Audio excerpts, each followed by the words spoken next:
Isabel's going to tell you a little bit these first vineyards truly adopting the regenerative concept.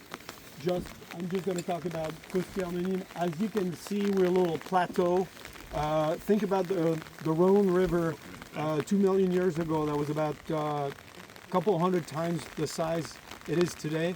Carried a lot of pebbles that were brought from the Alps, from the mountains, and dumped this terrace. So Costières is the southernmost terrace of the Rhone, and though they covered, you could see, but you could still see the pebbles are underneath the. So that's the only point I wanted to make. Floor is yours.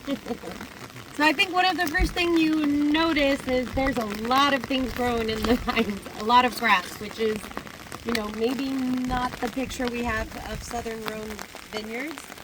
Like my dad said, we still have all of these galets roulés, the red Rhone rocks. And so, sorry. So here, one of the principles of regenerative agriculture, the first one is regenerating your soils. So regenerating soil life and fertility. So one of the main ways we can do that is, for example, for organic matter, so fertility, we're going to bring in maybe some compost.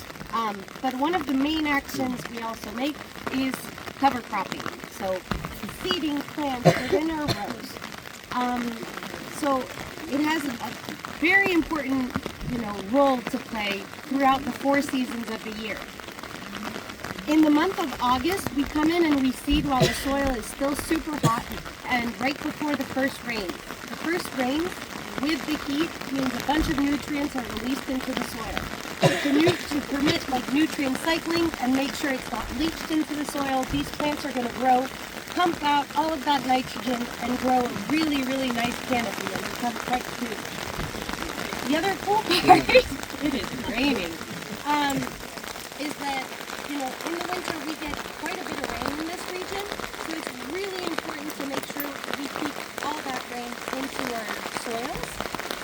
So the roots in the soils are going to allow for more infiltration.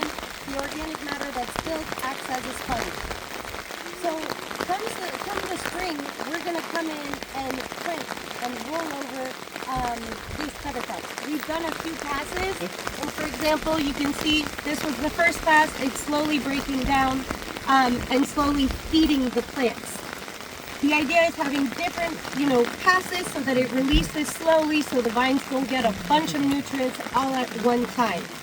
This is going to end up drying off completely, so come in the summer, we're going to have a thick layer of dry grass that's going to protect the soil from heat.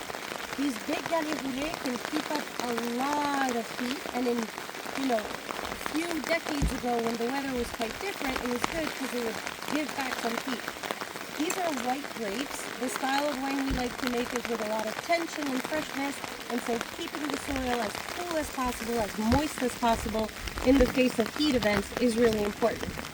The other thing is all of this helps, trap water into our soils and make sure they stay super moist. So those are the most. Okay. And so one of the key differences also, as you can see, is we're going for no-till. Okay. In organic or biodynamic, you're tilling, whether it's with a tractor or a horse. Here the idea is to keep the soil as undisturbed as possible, because there is a synergy between the plant roots and the life form in the soil. And so this is the aim of a living, active soil, is undisturbed. Understood, which also has a great benefit that you're not tracking any equipment into the soil. So you come in with basically this cylinder that, is super heavy and it's just going to fold over the cover crop.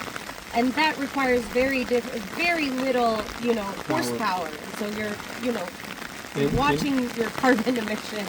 Right, less tractor passes also, and a better carbon footprint as well without a tractor. And then the other thing is these roots allow soil structuring, so it allows the elasticity in your soil, which means that even in wet springs when you have to come in to spray, you're not compacting your soils because they can bounce back right after.